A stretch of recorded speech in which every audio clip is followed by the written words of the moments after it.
Brasília, a maior cidade planejada do Ocidente. Patrimônio da humanidade tombado pela Unesco. Um monumento urbanístico com quase 3 milhões de habitantes, admirado por sua arquitetura ousada e inovadora. Você pode gostar ou não dos palácios, mas você não pode dizer que viu antes coisa parecida. Um enorme desafio logístico e tecnológico, vencido por um presidente que queria mudar a história do país a qualquer custo. Parecia que você estava no Egito, fazendo pirâmide. Se houve um pequeno aumento na dívida externa para construir Brasília, se houve, Deus que abençoe essa dívida. A maior de todas as aventuras do povo brasileiro foi construir Brasília.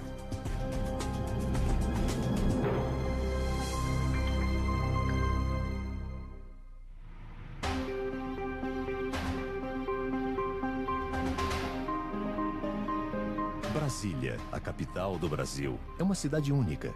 Seus prédios e avenidas formam o maior conjunto de arquitetura modernista do planeta, construído em tempo recorde, no meio de um planalto deserto, a centenas de quilômetros da cidade mais próxima. Milhares de trabalhadores foram necessários para pôr de pé a cidade sonhada pelo presidente Juscelino Kubitschek e os arquitetos Oscar Niemeyer e Lúcio Costa. As curvas e ângulos dos edifícios, intercalados por grandes espaços vazios, fizeram com que o astronauta russo Yuri Gagarin descrevesse a sensação de chegar em Brasília como aterrissar em outro planeta.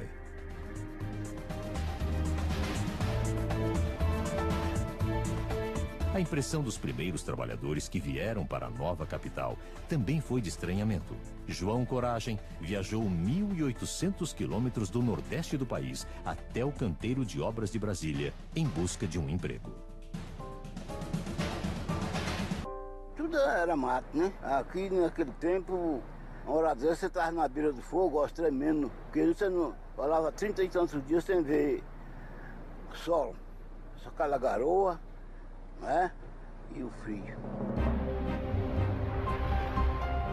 Brasília está situada no Planalto Central brasileiro, a mais de 1.100 quilômetros do litoral. Ela funciona como ponto de ligação entre as diversas regiões do país. Mas em 1956, todas as cidades desenvolvidas se concentravam na costa, inclusive a capital da época, o Rio de Janeiro.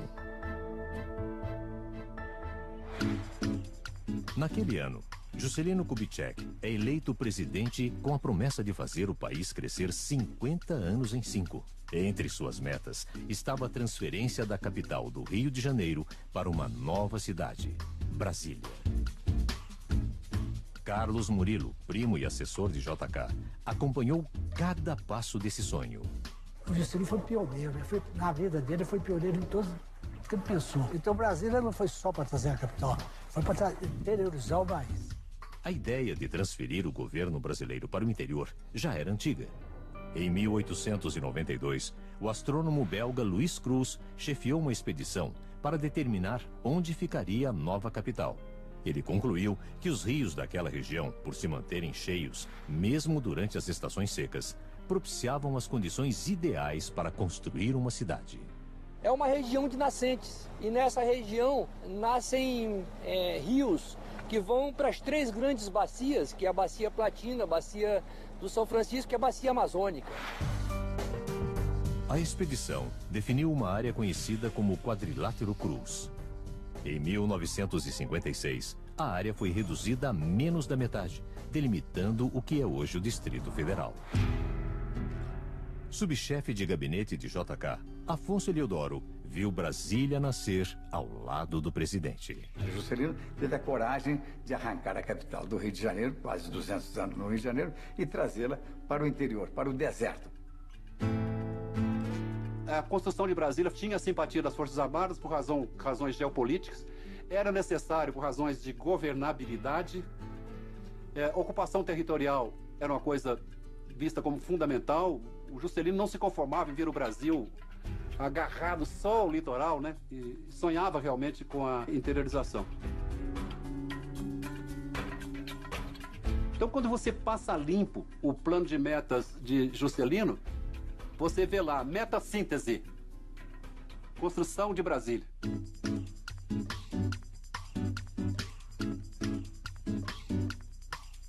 Juscelino Kubitschek criou uma empresa especialmente para a construção da nova capital, a Nova Cap. Ao mesmo tempo, abriu um concurso para escolher o projeto urbanístico de Brasília. O desenhista dos prédios oficiais já estava escalado, Oscar Niemeyer. O arquiteto havia criado o famoso bairro da Pampulha para JK, quando este era prefeito de Belo Horizonte. Pampulha é moderna até hoje. Não precisa dizer mais nada. É uma miniatura de Brasília. O concurso da nova capital foi vencido pelo arquiteto carioca Lúcio Costa, com um projeto inscrito na última hora. Lúcio tinha realizações importantes no currículo, como a sede da ONU em Nova York, feita em parceria com Oscar Niemeyer e o francês Le Corbusier, maior nome da arquitetura moderna. O projeto de Lúcio Costa era simples e engenhoso. Uma cidade em forma de cruz, como o sinal que faz o homem ao demarcar território. Cada um dos eixos teria uma função específica. No eixo rodoviário ficariam os moradores e no eixo monumental, os prédios do governo. 2 eixos, um só cívico-administrativo, palácios, ministérios. Ao longo do outro é que fica a verdadeira cidade. A área residencial e comercial de Brasília é dividida em asa sul e asa norte. Entre elas fica o eixo monumental, uma imponente avenida com 250 metros de largura, onde foram distribuídos os prédios do governo. Esse foi um dos argumentos pelos quais o júri deu a vitória ao Lúcio Costa, de que os outros projetos pareciam cidades, mas que Brasília tinha cara de capital.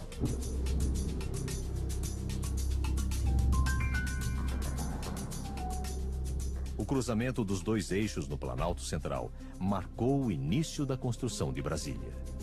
Juscelino Kubitschek começava o projeto que faria seu nome entrar para a história, mas precisava fazê-lo sair do papel rápido.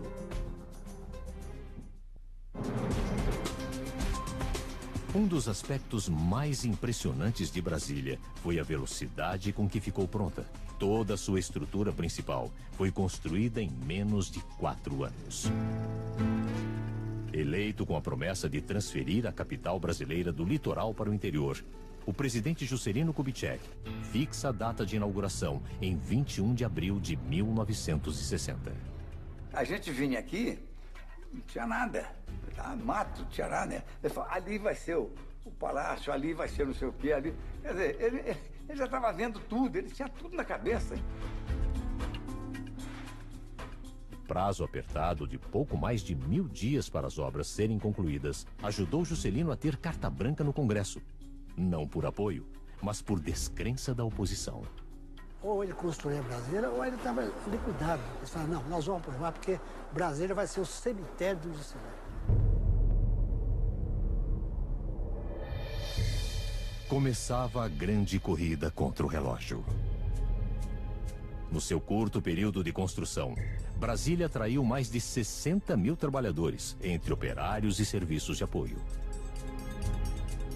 Todos eram bem-vindos. Brasília está a 1000 quilômetros de distância do centro de abastecimento. Mão de obra zero. Quem é que veio? Vieram os nordestinos, formidáveis, gente fantástica, trabalhadora. Vieram os mineiros, vieram os paulistas, vieram os cariocas, vieram os gaúchos, vieram gente do Brasil inteiro. Os trabalhadores foram apelidados de candangos, nome com que os escravos africanos costumavam se referir a senhores de engenho durante o Brasil colonial. Nós trabalhávamos 24 horas por dia, porque você estava dormindo e estava sonhando com obra. Queria que nego estivesse no pé do serviço, direto, né? Para fazer o serviço. João Coragem trabalhou nas escavações da Torre de TV, um fosso de mais de 40 metros de profundidade. E a gente não tinha coragem, né? E eu, graças a Deus, tinha coragem para descer, né? Eu estava com 20 metros, 25, chegava se não estava bom, tem que descer mais. Sem nenhuma cidade próxima para abrigar os operários, foram montados barracões coletivos para que eles dormissem perto das construções. Com a chegada de mais e mais famílias, surge uma infraestrutura básica de serviços. Em junho de 1957, o entorno de Brasília já contava com 12.700 habitantes. Um ano depois, em junho de 1958, era inaugurado o primeiro prédio da nova capital, o Palácio da Alvorada, residência do presidente da República. A forma inovadora de suas colunas acabou se tornando o símbolo oficial de Brasília. Eu queria uma arquitetura mais leve. Eu afinei as colunas. Os palácios começaram a aparecer apenas tocando o chão. O grande desafio de engenharia era fazer com que as colunas suportassem o peso do palácio com uma base muito reduzida. A solução foi elevar a proporção de ferro na estrutura das colunas para 20%, muito acima do padrão de 6% da engenharia da época. O responsável por tornar reais as ideias de Niemeyer foi o engenheiro, poeta e desenhista Joaquim Cardoso. O dia que a crítica começou a dizer que tinha ferro demais, o meu colega, que era muito inteligente, poeta, disse: não, um dia eu vou fazer isso aqui de ferro maciço para dar mais leveza ao palácio. Esta solução de Cardoso também foi utilizada em outros ícones de Brasília, como as colunas do Palácio do Planalto e do Supremo Tribunal Federal, que parecem estar flutuando sobre o chão. Niemeyer, ele quer muito que os projetos dele tenham um primeiro impacto. Da coluna do Alvorada ao Planalto, o Supremo, a Catedral, o que eles têm como característica? É que você pode fazer um desenho, quase uma criança pode fazer um desenho daquele edifício.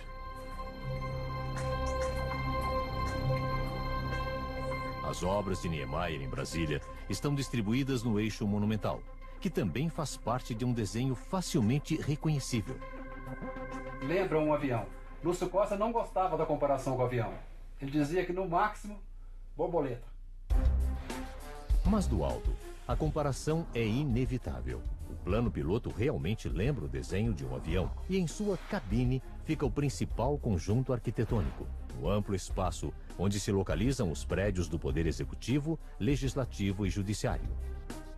A Praça dos Três Poderes. A ideia da Praça dos Três Poderes, da esplanada, era, no fundo, dar essa característica de capital. O Lúcio Costa queria era isolar essa parte de governo para que ela não fosse, digamos, poluída com construções de outros tipos. Oscar Niemeyer soube aproveitar ao máximo o destaque proporcionado pelo plano piloto de Lúcio Costa. Suas formas simples e leves tornaram-se uma marca registrada da cidade. Naquela época, a arquitetura estava mal conduzida, os prédios eram pesados, retos. Eles tinham esquecido que estavam trabalhando com concreto armado, que abria todas as possibilidades, todos os sonhos que o arquiteto pretendesse.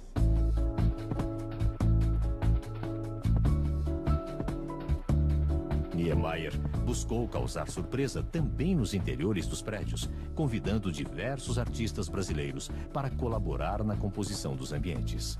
O Itamaraty, tradicionalmente, no Brasil, é o local onde o presidente da República recebe as autoridades estrangeiras. E o Niemeyer soube traduzir isso em espaços. Quanto mais tempo você fica aqui, mais você vê os detalhes, mais você vê como estão pensados os materiais, como estão pensados os acabamentos, como estão pensados a circulação das pessoas no espaço.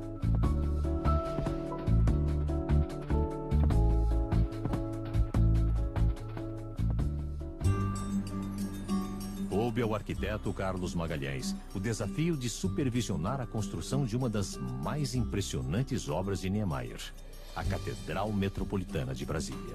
Essa estrutura é fantástica, né? É uma descoberta incrível, porque é uma coluna que se repete 16 vezes e não é uma coisa monótona, é uma coisa rica, surpreendente, que é diferente de todas as catedrais que existem pelo mundo afora.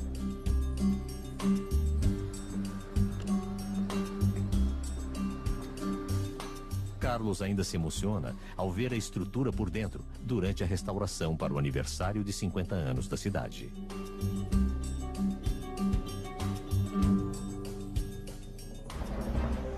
Niemeyer projetou uma estrutura de 16 colunas curvas que cobrem um vão livre de 30 metros de altura e 60 metros de diâmetro, sem nenhum apoio central. Para equilibrar a pressão das 1.400 toneladas do conjunto, foram feitos 2 anéis de concreto armado. O inferior evita que as colunas escorreguem para fora e o superior absorve a compressão no encontro das colunas. Eu garanto a você que a pessoa que mais se assustava era eu. Eu chegava de noite em casa e ficava pensando como é que essa coisa ia ficar em pé.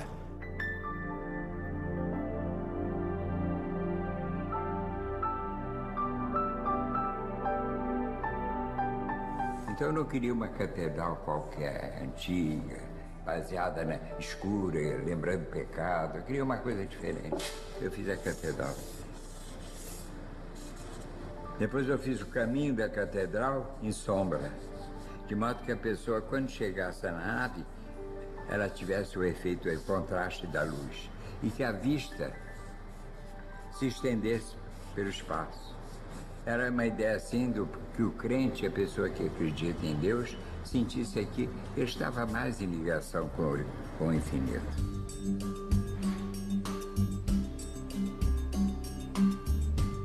Com ousadia e imaginação, a nova capital brasileira foi construída para impressionar os homens. Mas tinha também outro propósito: ser o paraíso dos carros.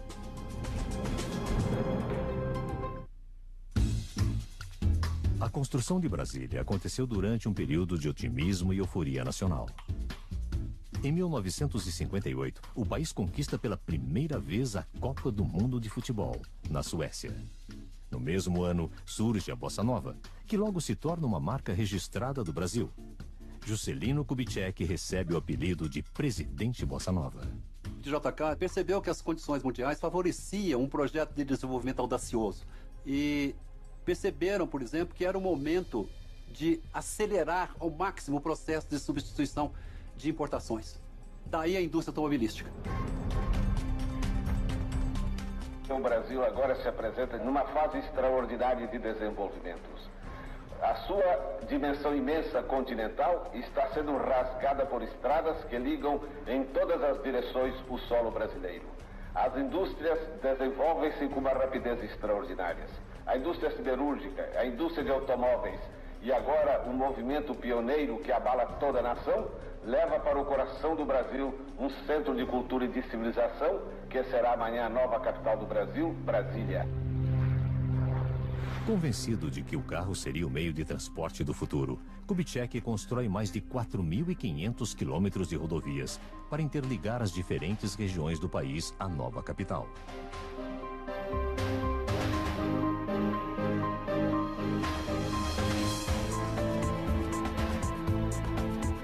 Além de ponto de ligação entre rodovias, Brasília foi planejada como um paraíso do automóvel. Com avenidas largas e retas, sem semáforos ou esquinas. O projeto original seria uma cidade sem cruzamentos. E aqui estou eu entrando no que é chamado em Brasília de tesourinha. A capital do Brasil tem um dos índices de carro por habitante mais altos do mundo. Um veículo para cada 2,5 moradores. Não é que as pessoas gostem do carro, é que nas circunstâncias específicas de Brasília, o carro é a melhor solução.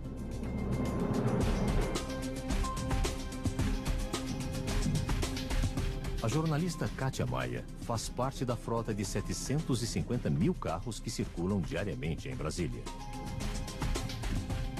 A hora do rush é a pior hora, não tem como fugir a um engarrafamento aqui em Brasília. O projeto de Brasília previa que os deslocamentos entre trabalho e moradia fossem feitos de carro.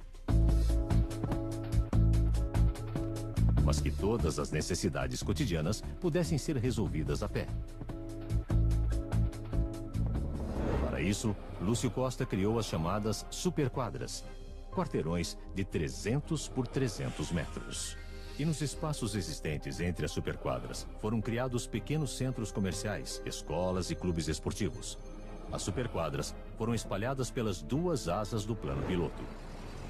Foi até pensada para isso, né, Brasília, para que se criassem núcleos onde as pessoas viveriam, conviveriam.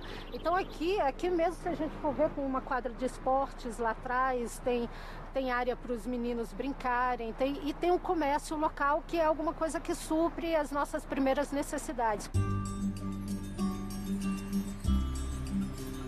Baseado nos princípios modernistas de Le Corbusier, Lúcio Costa estipulou regras rígidas de construção para superquadras. A ideia era preservar a área verde e garantir a livre circulação de pedestres, conceito que o arquiteto chamou de cidade-parque.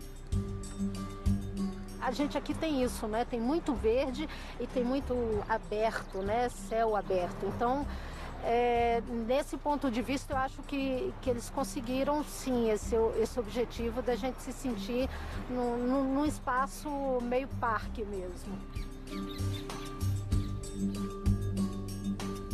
Em Brasília, as ruas não têm nomes. Para se localizar, os moradores utilizam um sistema de coordenadas que indica a que distância o endereço está dos eixos monumental e rodoviário.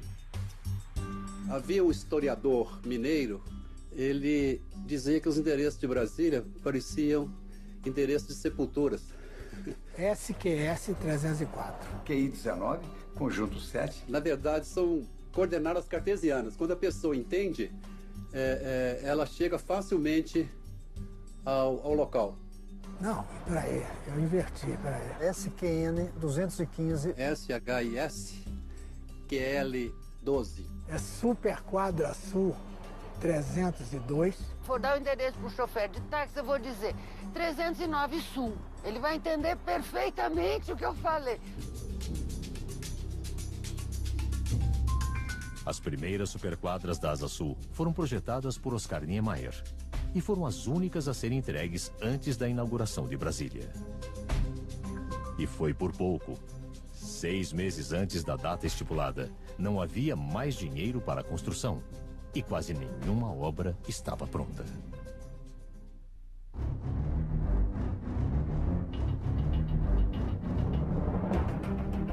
Quem vê Brasília hoje, com milhões de pessoas circulando entre monumentos e avenidas, dificilmente imaginaria que a cidade esteve muito perto de não acontecer.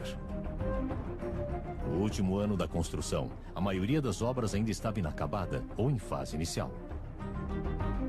Conforme a inauguração se aproximava, os trabalhadores eram exigidos ao máximo. Isso foi tão importante para JK que ele passou a dar atenção a Brasília como o principal feito de seu governo. Uma prova disso é que o presidente da República, JK, realizou 225 viagens Rio-Brasília-Rio. Eu tenho a impressão que deve ser recorde mundial. Então eram 4 horas de viagem. A gente chegava aqui, às vezes, depois de meia-noite e tal. Aí ele ia correr obra. E estimula um, estimula outro, cobra de um, cobra de outro e tal. Então ele transmitia aqui ao operário, ao mestre de obra, eu dizia, todos, aquilo era uma questão de honra para eles. Em vez de dar uma matéria, dava 10. Ao mesmo tempo em que recebiam um incentivo pessoal do presidente Juscelino Kubitschek, os candangos tinham que lidar com condições de trabalho de extrema insegurança. Isso acontecia por causa da pressa, das condições de segurança, que eram outras. Parecia que você estava no Egito, o cara fazendo pirâmide. Entre 1957 e 1959, o único hospital de Brasília registrou 3.200 internações e 91 mortes. Mas há relatos de muitos acidentes não registrados. Acidente tinha muito. Se o camarada facilitasse, morria mesmo, né? O nego subia lá pra cima e pensava que não, caía cá embaixo. Quando caísse já estava pronto, né? No campo político, Juscelino Kubitschek enfrentava duras críticas sobre os gastos da construção. Aproveitando um momento difícil, opositores espalham o boato de que o presidente levava até areia de avião para Brasília. Os ignorantes, os estúpidos que combatem Brasília até hoje, dizem que o material para cá vinha de avião. O avião daquele tempo era o Douglas. Eram 13 lugares, 14 lugares. Como é que ia trazer tijolo, areia, essas coisas? Um dos pontos polêmicos era o lago artificial que teria que ser construído ao lado do plano piloto. Com uma barragem represando o rio Paranoá, a ideia era criar um reservatório de água, gerar energia elétrica e elevar a umidade relativa do ar, que no Planalto Central pode ficar abaixo dos 15% no inverno. Edmilson Figueiredo encontrou mais um uso para o Lago Paranoá. Ele faz passeios turísticos e educativos pelos seus 40 quilômetros quadrados de extensão. O lago, ele atenua significativamente o clima seco da cidade no período da estação seca, que é muito crítica aqui, né? E o lago hoje, ele desperta também como uma grande vocação para o turismo. No fundo do lago, a 12 metros da superfície, ainda existem vestígios de acampamentos candangos que foram inundados. A nova CAP, ela incentivou as pessoas a ficarem, a se instalarem nessa região. Porque a partir do momento em que o lago começasse o processo de represamento, ele expulsaria naturalmente as pessoas que aqui habitavam. Foi enchendo assim de uma vez, foi lentamente, né? Até que foi tomando conta das casas. E aí foi obrigado a gente mudar. O Lago Paranoá, ele foi determinante, foi uma das primeiras construções da cidade. O lago foi inaugurado em setembro de 1959. Mas a comemoração foi curta. 6 meses antes do previsto, a verba para construir Brasília acaba. Juscelino recorre então ao Fundo Monetário Internacional, sem sucesso. O FMI, para emprestar, fazer o empréstimo, exigia que o país parasse 2 anos. Parava Brasília, parava tudo, para recuperar. Aí depois então ele emprestaria o dinheiro. Então ele falou, não, entre eu parar 2 anos para receber esse empréstimo e perder todo o que foi feito para o progresso do país, eu prefiro avançar do progresso do país e não quero empréstimo FMI. Para superar as limitações financeiras, Juscelino chegou a negociar pessoalmente com os fornecedores. Aí ele ligava direto para o presidente da empresa, da companhia de cimento, falava, eu te dou um prazo de 48 horas, 72, você põe cimento lá. Senão você está rompendo com o governo. Aí o cimento aparecia. A verba restante para a construção é conseguida com emissões de moeda e venda de títulos da dívida pública. Uma estimativa de 1969 calculou o custo total de Brasília em mais de 45 bilhões de dólares, 10% do PIB do país na época. Nada se faz sem custo. Em economia não há milagre.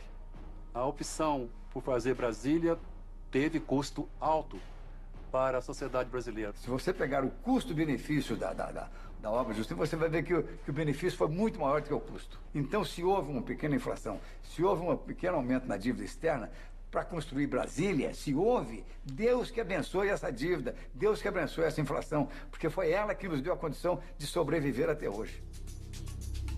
Resolvido o problema financeiro, em dezembro de 1959, Juscelino inaugura o Congresso Nacional. O conjunto se tornou um dos mais simbólicos de Brasília. O primeiro projeto que eu fiz foi o Congresso. Parece um bocado simples, com 3 traços você vê a arquitetura. Fazer a cúpula do Senado foi relativamente simples, mas a forma na Câmara dos Deputados desafiava a gravidade. Eu me lembro que um dia o engenheiro Cardoso telefonou para mim, animadíssimo. Ele me disse, Oscar, descobri a tangente que vai permitir que essa cúpula apareça como que apenas tocando o chão. Para que as paredes da cúpula invertida não sucumbissem à gravidade, o engenheiro Joaquim Cardoso projetou uma série de anéis de aço que amarram a estrutura. Ao invés de suportar o peso, o concreto serve para vedar, proteger e dar rigidez ao esqueleto metálico.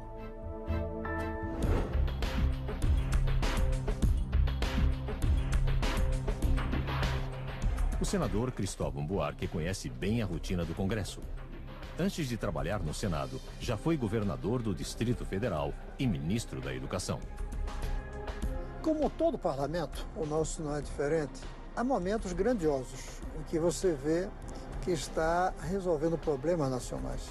Em torno aos 81 senadores, aqui está o Brasil dos 27 estados, incluindo o Distrito Federal. Ao mesmo tempo em que representa todos os cidadãos brasileiros, Brasília está fisicamente distante da maior parte da população.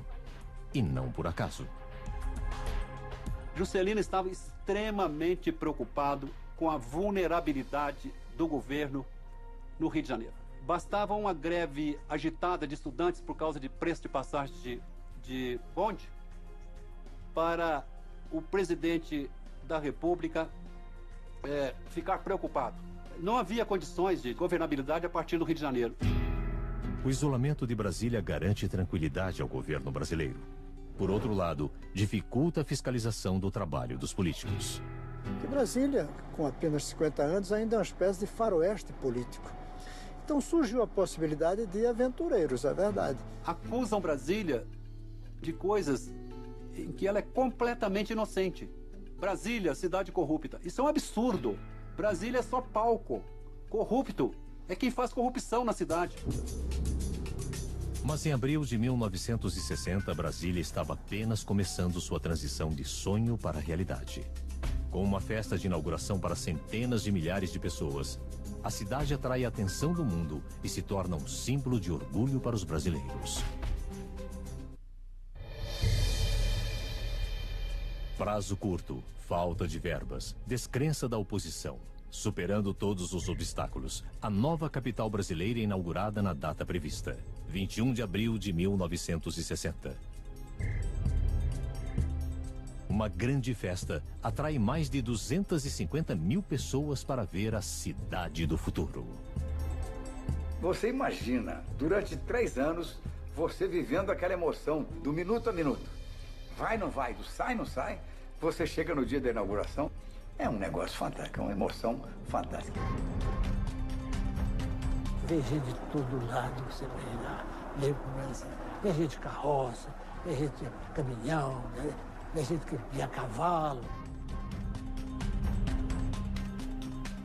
Foi a coisa mais apoteótica que você pode imaginar. E mais emocionante. Inclusive você vê o retrato dele, inclusive chorando, né, na missa. E à meia-noite, em ponto, vocês apagaram todas as luzes da cidade. A banda sonora começou a tocar o hino nacional, acendeu as luzes toda a cidade. Aí ele pôs a mão no bolso e começou a chorar. Agora, a festa do povo na rua, isso é que é fantástico. Aquele povo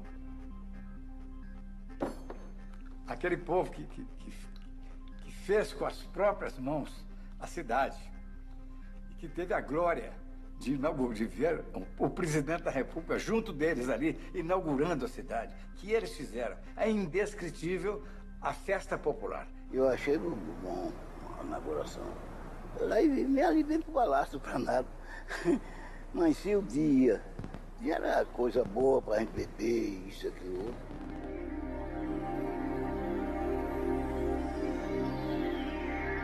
O surgimento de Brasília repercute no mundo todo. Jornais destacam a arquitetura inovadora de Oscar Niemeyer e a rapidez com que o projeto de Lúcio Costa foi trazido à realidade. Se você for a Brasília, você foi a Brasília. Você pode gostar ou não dos palácios, mas você não pode dizer que viu antes coisa parecida. Isso é que é arquitetura.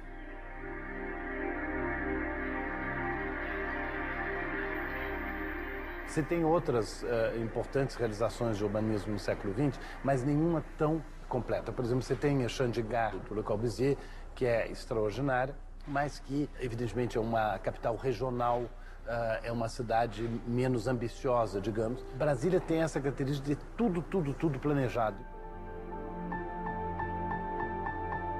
Mas, passada a euforia da inauguração, os candangos percebem que o sonho não será usufruído por todos.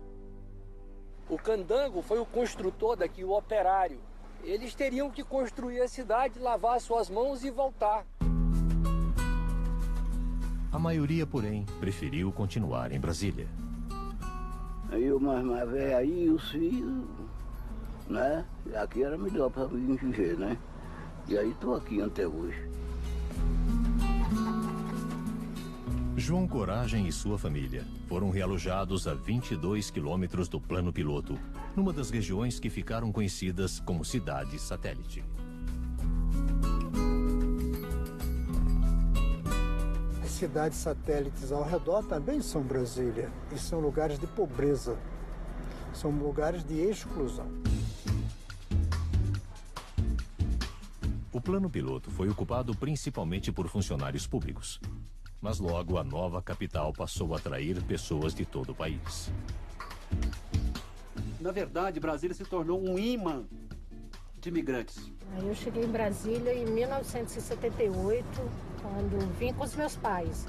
Era criança ainda e meu pai militar terminou sendo transferido aqui para Brasília. E quando a gente chegou aqui, Brasília foi meio assim um sonho, porque era uma cidade totalmente diferente e grande, né? Cheguei aqui 15 de março de 1979. Eu queria estar próximo da vida política. E Brasília era o centro em que eu creio que poderia ter um papel político. Eu vim a Brasília em 1982, expressamente para dar aula na Universidade de Brasília. Quando eu cheguei aqui em 82, ainda tinha muita obra, a sensação ainda era de uma cidade que estava em construção. O plano de Lúcio Costa previa que Brasília comportasse de 500 a 700 mil habitantes. Ao longo de 50 anos, o crescimento foi vertiginoso. Hoje, quase 3 milhões de pessoas vivem na capital, sobrecarregando seus serviços de transporte e abastecimento. Chegar a 2,5 milhões de habitantes em 50 anos é preocupante. Seria preocupante em qualquer lugar do mundo. Brasília foi um pouco vítima do seu sucesso, quer dizer, as pessoas não imaginavam realmente que Brasília fosse crescer tanto e que todas as áreas fossem ser ocupadas. Em 1987, a Unesco concede à capital brasileira o status de Patrimônio da Humanidade. Todo o plano piloto, incluindo seus grandes espaços vazios, se torna zona de proteção total, para garantir que o projeto não seja descaracterizado. Qualquer mudança estrutural em Brasília precisa ser discutida com cautela. Devem ser feitas intervenções específicas para resolver os problemas daquela área, não ter um novo conceito de urbanismo aplicado a coisa, não. São adaptações que não podem, eu acho, romper essa concepção, inclusive, do tombamento dos vazios e o plano original. Brasília vive um conflito constante entre preservar seu patrimônio e servir a sua população.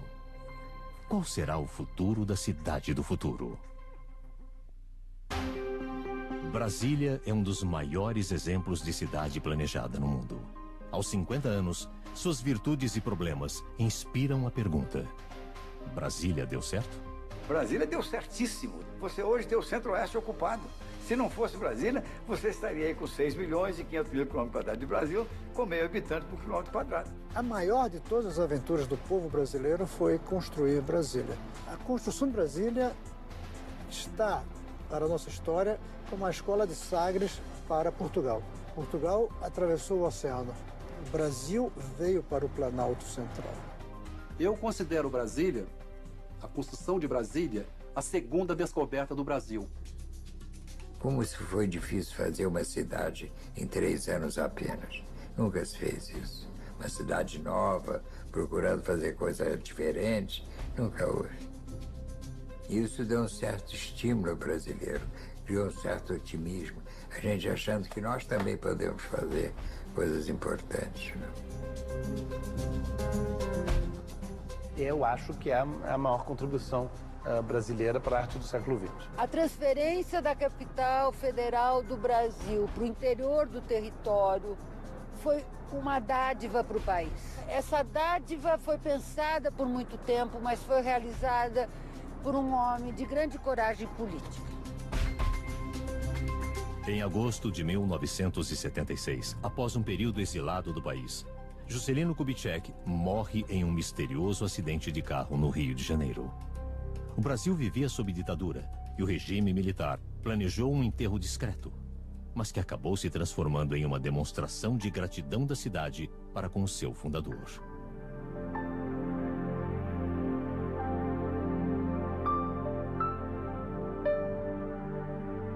Mas foi um negócio tão impressionante que tinha carro do aeroporto à catedral. E a missa foi um negócio assim, tinha mais de 100 mil pessoas. Foi uma revolta do povo contra a ditadura. Então mostrou que o povo queria realmente o Juscelino. O Juscelino era um homem querido. Hoje, o corpo de Juscelino Kubitschek está guardado num memorial projetado pelo amigo Oscar Niemeyer. Estou me lembrando a luta que foi para poder subir essa estátua aí. Porque os militares, na época da linha dura, achavam que o Niemeyer fez isso, porque o Niemeyer era comunista, sempre foi, né? E que a sombra parecia o martelo com a foice, que era o símbolo do comunismo.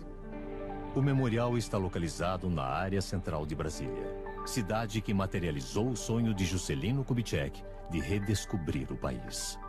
Ele falou, eu não quero nada, só quero uma coisa no túmulo, o fundador.